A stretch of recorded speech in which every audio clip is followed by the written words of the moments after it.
Bismillahirrahmanirrahim. Assalamualaikum warahmatullahi wabarakatuh. Alhamdulillahi rabbil alamin. Wassalatu wassalamu ala rasulillahil amin wa ala alihi wa sahbihi ajma'in. Para hadirin muslimin dan muslimat yang dirahmati Allah sekalian, kalaulah bulan Ramadan satu bulan ini diibaratkan sebagai sebuah universiti dan di hujungnya ada exam, ada assignment yang kita kena buat, ada assessment yang kita kena buat, ada final test yang kita kena buat, ada final exam yang kita kena buat dan kita submit. Akhir sekali kita pun dapat markah dan hujungnya kita bergelar sebagai seorang graduan. Maka begitulah juga pada bulan Ramadan ini, kalaulah diibaratkan sebagai universiti dan berakhir dengan peperiksaan lulus ataupun gagal, itu adalah bottom line yang paling akhir. Maka katakanlah insya-Allah semua kita ni lulus graduan Ramadan.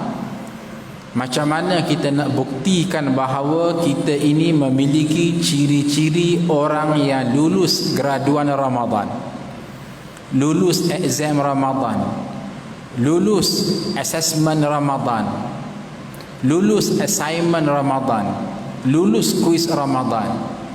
Jawapannya ada dan disebut oleh Allah Subhanahu wa taala dalam surah At-Taubah ayat 112. Surah At-Taubah ayat 112 ini ialah Allah Subhanahu wa taala memberitahu kepada kita indikator, ciri-ciri orang yang lulus graduan Ramadan. Justru Ustaz harap hadirin sekalian, nanti kelak ambillah Al-Quran, bacalah surah At-Taubah ayat 112 balik nanti, dan kita cuba tengok makna, hayati betul-betul, dan kita membuat muhasabah postmortem pada diri kita. Ustaz akan baca nasnya. A'udzubillahi minasyaitanirrajim. At-taibun al-'abidun al-hamidun as-saihun ar-raki'un as-sajidun al-amiruna bil ma'ruf wan nahuna 'anil munkar wal hafizuna li hududillah wa basyiril mu'minin. Shadaqallahul azim. Di bawah ayat ini Allah Subhanahu wa taala menyenaraikan kepada kita 9 indikator ciri-ciri graduan Ramadan yang berjaya. Secara ringkasnya ialah: pertama, at-taibun, mereka yang bertaubat. Kedua, al-abidun, mereka yang benar-benar menjadi hamba Allah selepas Ramadan. Ketiga, al-hamidun, mereka yang hidup sentiasa memuji dan memuja Allah selepas Ramadan. Keempat, as-saihun. Untuk as-saihun ini ada beberapa definisi diberikan oleh ulama. Ada yang mengatakan mereka yang bermusafir, nawaitu musafirnya untuk mencari kebesaran Allah, mengambil pengajaran. Kedua, ada yang mengatakan as-saihun ini ialah as-saimun, mereka yang berpuasa. Baik, ciri kelima ar-raki'un, mereka yang sentiasa rukuk kepada Allah. Yang keenam ialah as-sajidun, mereka yang sentiasa sujud selalu kepada Allah biarpun selepas Ramadan. Kelapan, al-amiruna bil ma'ruf, mereka yang sentiasa menyuruh manusia lain dalam melakukan perkara ma'ruf. Wan nahuna 'anil munkar, dan mereka yang mencegah orang lain daripada melakukan perkara mungkar. Wal hafizuna li hududillah, dan mereka yang sentiasa menjaga hudud Allah. Wa basyiril mu'minin, dan berilah berita gembira kepada orang-orang yang beriman. Jom kita tengok diri kita, suami kita, isteri kita, anak-anak kita yang duduk sebumbung dengan kita, yang kita nampak mereka 24 jam bersahur bersama-sama, buka puasa bersama-sama, sentiasa bersemuka setiap hari. Cuba kita timbang kanan, timbang kiri. Agak-agak suami kita ni ada ke tidak ciri macam tu? Agak-agak isteri kita ni ada ataupun tidak ciri macam tu? Anak kita yang sulung, anak kita nombor 3 yang belajar di UIA, anak kita nombor 5 yang belajar di UiTM, menantu kita yang baru kita buat akad nikah baru-baru ni, ada ke tidak ciri-ciri tersebut? Kalau tidak ada ciri-ciri itu membekas dalam way of life hidup kita, maka itu namanya stereotype.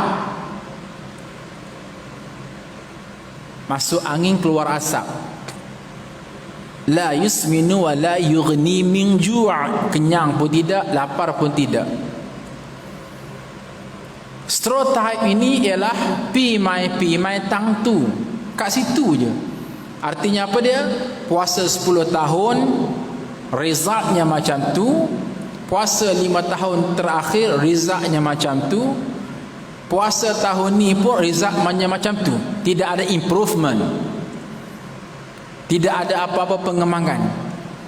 Kalaulah kita designkan ini adalah satu model bisnes, nampak sangat bagaimana bisnes kita tidak ada kompetensi, tak mampu nak bersaing dengan company yang lain. Anda kata kita ini adalah CEO bisnes company, tentu sekali pihak owner bisnes itu akan pertikaikan kita. Nah, aku appoint kamu sebagai CEO untuk run bisnes. Kenapa nampak macam stereotype saja? ROI, return of investment, tidak ada apa-apa perkembangan. Dah 5 tahun, dah 10 tahun. Agak-agaklah pihak company masih pelihara kita ataupun tidak. Pihak pengurusan tertinggi, lembaga pengarah akan terus lantik kita sebagai CEO ke? Dalam keadaan dia tahu kita inovasi tidak ada, kreativiti tidak ada, nah making profit tidak ada, sebab stereotype. Ustaz yakin Ustaz sedang berbicara dengan tuan-puan ni orang industri, orang yang involved dalam dunia bisnes. Kalau tuan-puan boleh mudah absorb kenyataan ini, so kenapa agak sukar untuk kita memahami tajuk ini?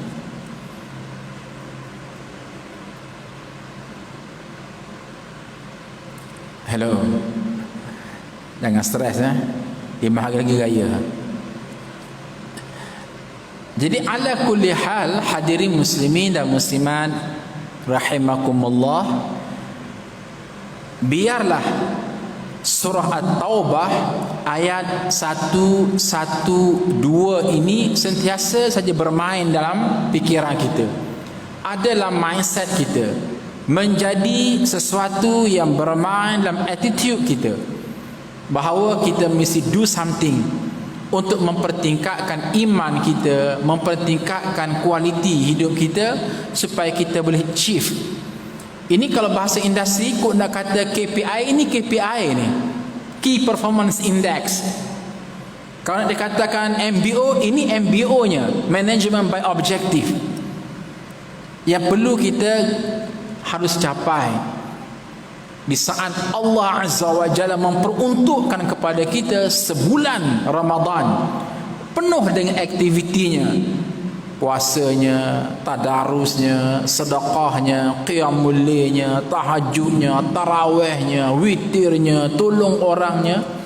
Maka harapan di pihak agama, harapan di pihak Allah Subhanahu wa taala ialah berlaku ciri-ciri ini. Ustaz ambil satu contoh ya. Ni kalau Ustaz nak hurai semua 9 ciri ini, mau tarik sampai ke duha. Sedangkan kita ni kuliah subuh, PKP, tak boleh panjang, hukumnya bid'ah. Contoh hadirin sekalian. Okey. Antara ciri-ciri yang disebut di sini, ya at-taibuna, abiduna, hamiduna, saihuna, raki'un. Kalau boleh hafaz ya. Contohnya disebut ciri yang 1, 2, 3, 4, 5 dan 6. Ar-raki'una, jadilah kamu hamba Allah yang lama-lama rokok. As-sajiduna, hamba Allah yang lama-lama sujud. Kenapa Ustaz terjemah perkataan lama-lama? Sebab ar-raki' was-sajid dalam bahasa Arab disebut isim fa'il. Isim fa'il yadullu 'ala dawam al-istimrar. Isim fa'il bahasa mudahnya ialah nak beritahu bagaimana aktiviti itu, kerja itu, amalan itu dibuat secara konsisten dan berlama-lamaan. Bukan sekadar rokoknya sekejap tapi rokoknya lama. Bukan kata sujudnya sekejap tapi sujudnya lama. Dan itulah yang berlaku. Dengan arti kata lain, kita dilatih khasnya pada bulan Ramadan untuk lama-lama rokok, lama-lama sujud. Mana lamanya? Paling tidak kita faham, oh solat tarawih ni wa imma 8 rakaat ke, wa imma 20 rakaat ke. Tentu sekali bila kita campur, lama tu tempoh kita rokok, tempoh kita sujud. Justru di pihak Allah pesan kepada kita, kalau boleh biarlah suasana lama rokok, lama sujud itu tidak hanya berlaku pada bulan Ramadan semata-mata. Janganlah bila 5 hari nanti habis bulan Ramadan kemudian stereotip balik, rokoknya sekejap. Kita ni tidak, aku mesti menyempurnakan solat sunat qabliyah dan ba'diyah. Letak satu disiplin. 2 rakaat sebelum subuh, 2 rakaat sebelum zuhur, 2 rakaat selepas zuhur, 2 rakaat sebelum asar, 2 rakaat sebelum dan selepas maghrib, 2 rakaat sebelum dan selepas isyak. Nampak nipis melayang kan? Tapi kalau tak buat, tak ke mana-mana. Boleh jadi kok kita ni kalau datang ke masjid, kita akan buat solat qabliyah ba'diyah tersebut. Tapi kemungkinan dalam beberapa keadaan kita solat di rumah dengan family kita, kita solat di RR tempat kita singgah, kita solat di tempat kita bekerja. Pada masa itu mungkin kita terlepas pandang, kita hanya fokus kepada solat fardu sahaja. Di saat kita hanya fokus kepada solat fardu tanpa kita membuat qabliyah dan ba'diyah, ingat balik pada ayat yang kita baca hari ini. Oh, aku ni graduan Ramadan, mesti mengekalkan indikator dia. Indikatornya apa dia? Ar-raki'una, as-sajiduna. Aku kena lama-lama rokok, kena lama-lama sujud. Apa kena lama-lamanya kalau sekadar buat fardu, tak buat solat sunat? Maka di situ signal kepada kita, kita mesti upgrade sistem yang ada supaya kita compete dengan pihak langit, dengan pihak Allah Subhanahu wa taala yang menghendaki kita fastabiqul khairat. Maka alhamdulillah kita nampak bagaimana perjalanan hidup kita selepas itu, masya-Allah, sentiasa saja qabliyah ba'diyah, qabliyah ba'diyah, qabliyah ba'diyah kita buat. Oh Ustaz, alhamdulillah saya memang dah lama dah buat qabliyah ba'diyah ni. Baik, kalau dah lama buat qabliyah ba'diyah, masih boleh dipertingkatkan lagi.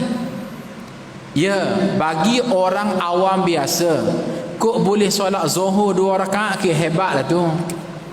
Nisbah kepada mereka yang cetek agama, yang malas beribadah, tiba-tiba dapat solat zuhur, ke hebatlah tu. Boleh sembang kencang dengan kawan dia. Sama-sama game mak rempik. Aku ni walaupun merempik, tapi aku solat zuhur tak tinggal. Baik, itu standard mereka. Tapi ni sebab kepada kita orang yang dah biasa dengan agama, alhamdulillah boleh buat qabliyah 2 rakaat, ba'diyah 2 rakaat. It's okay.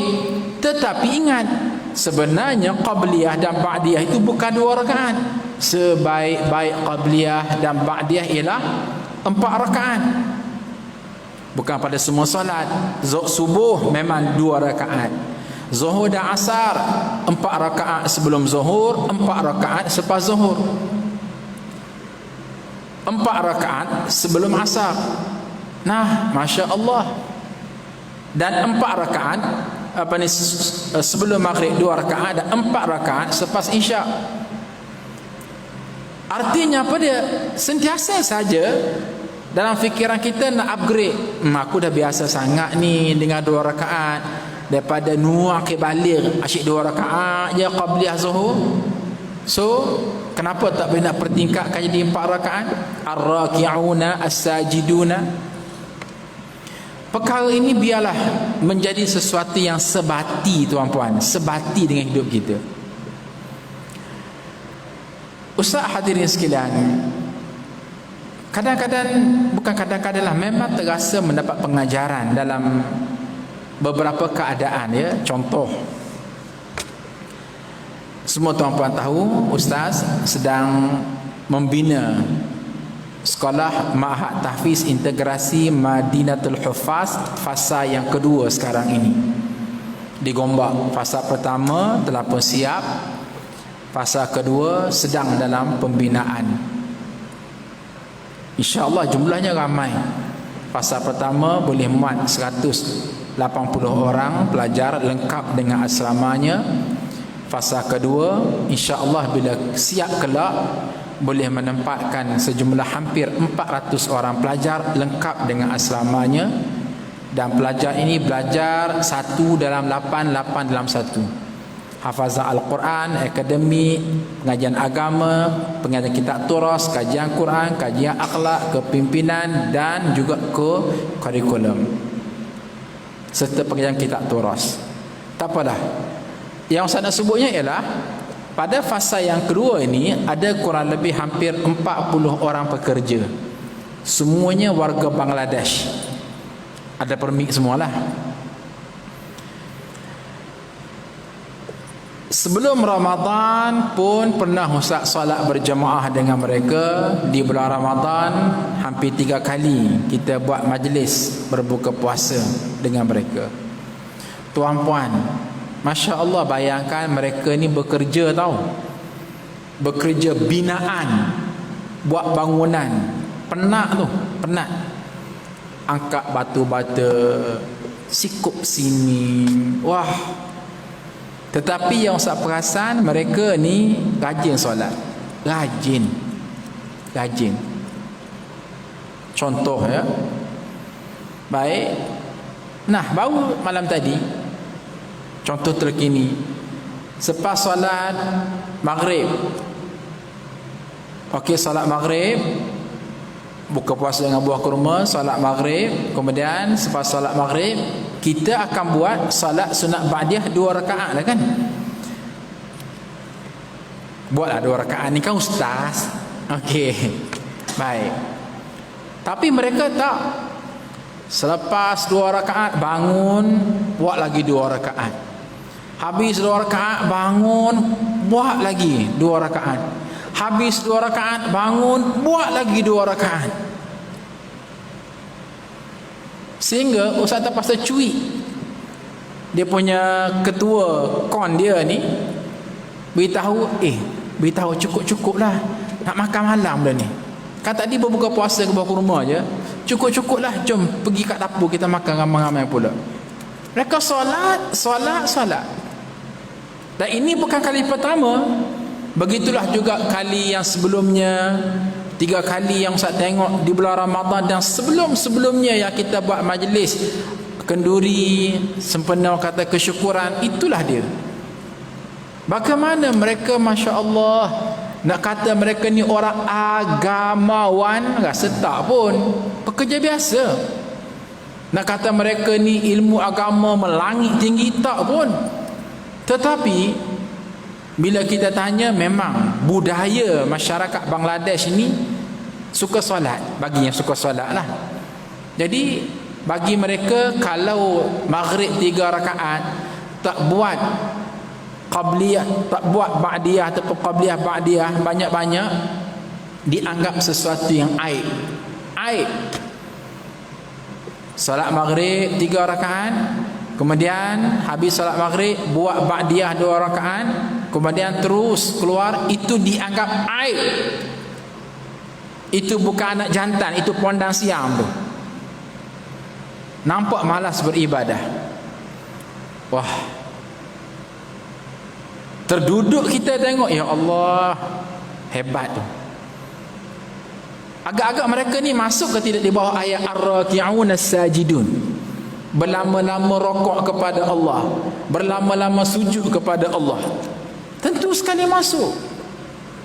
Compare dengan kita ni yang berlebih kurang saja.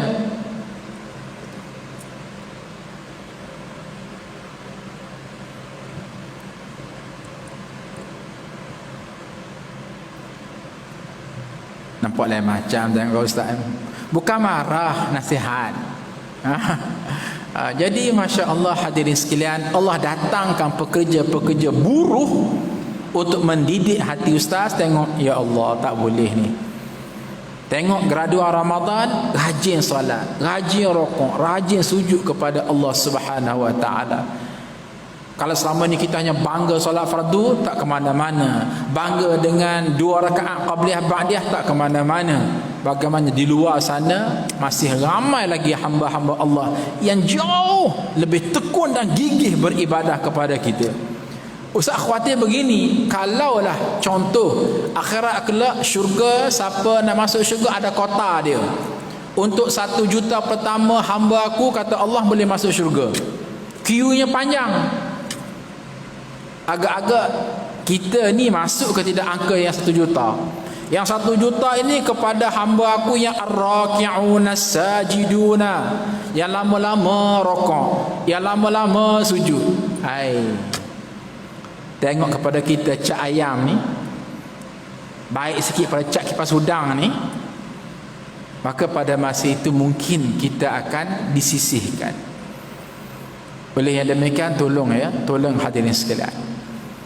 Samalah juga dengan hal yang lain, iaitulah kalau selama ini kita ikat diri kita dengan qiyamul lail, dengan tahajud, maklum sajalah bersahur bangun pukul 5, curi masa, ambil 2 rakaat, sembamkan dahi ke lantai, solat tahajud.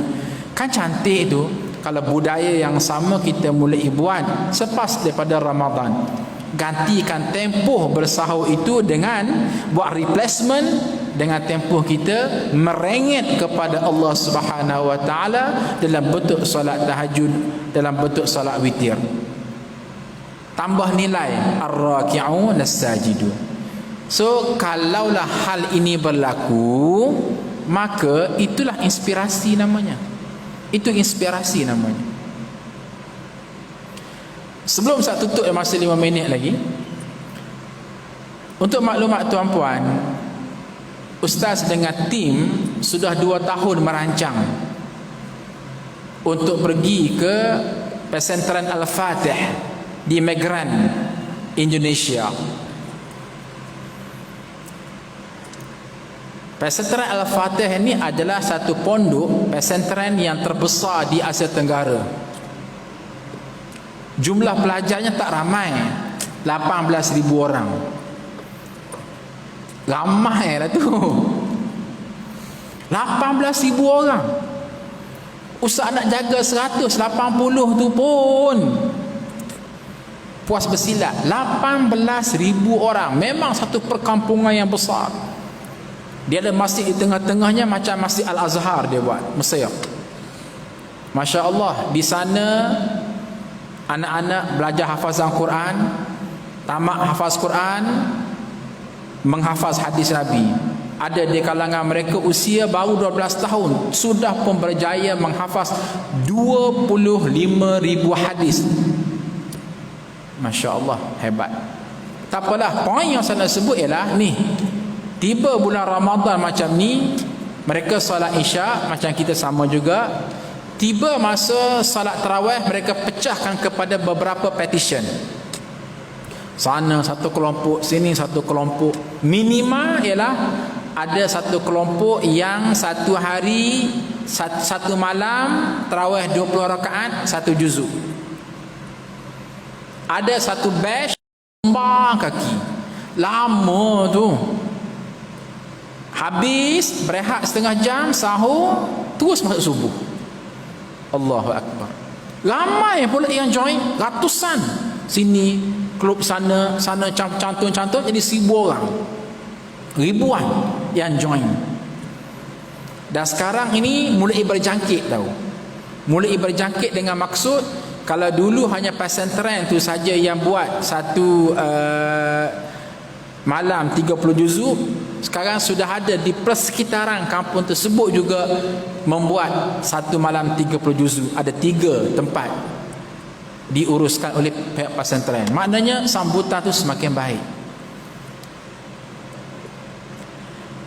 InsyaAllah lah kita cuba bincang dengan Haji Fadil. Malam esok diisytiharkan Masjid Kota Damansara satu malam 30 juzuk. Nak cari qiyamul lail sangat. Nak cari Lailatul Qadar sangat. Mana Haji Fadil? Ada berani? Dan kata makmum, imam-imam bercabut. Tapi ini yang disebut oleh agama tahu. Liyuhlaka man halaka an bayyinah wa yahya man hayya an bayyinah. Allah ajar pada kita, kamu wahai manusia, alang-alang nak hidup, hidup biar puas hati. Alang-alang nak mati, mati biar puas hati. Ini statement yang paling jantan daripada Al-Quran. Statement yang paling jantan, paling berani.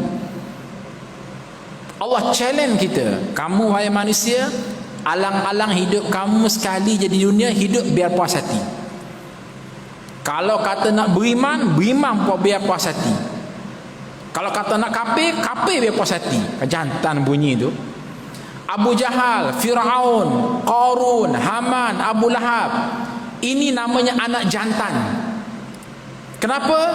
Di saat dia kafir dengan Allah, dia kafir, dia kufur, dia tahu, puas hati. Jahat dia habis-habisan, puas hati. Kufur dia habis-habisan, puas hati. Kan jantan tu. Abu Bakar, Omar, sahabat-sahabat Nabi yang 10 orang masuk syurga tanpa hisab.